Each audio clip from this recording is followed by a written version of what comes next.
When autistic participants interacted with other autistic participants, their communication was often just as effective, fluid, and socially satisfying as interactions between non autistic participants.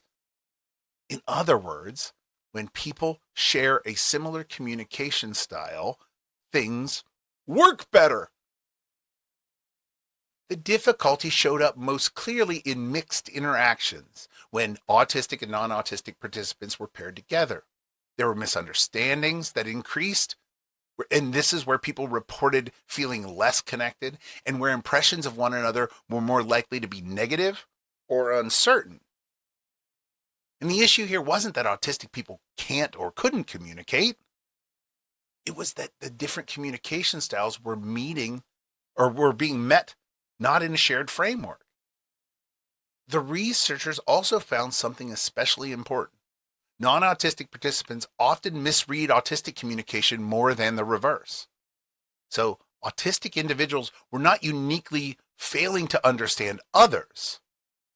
It was the allistic or non-autistic people that were failing to understand the autistic communication. The misunderstanding was mutual and in some cases asymmetrical. So from a lay perspective, the takeaway is this. A lot of what we call social difficulty is not one-sided deficit. It's a two-way mismatch. And when we treat one style of communication as a default and the other style as broken, things get messed up.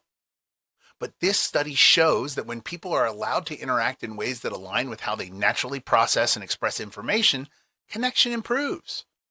Not because the person changed, but because the conditions match the person more closely.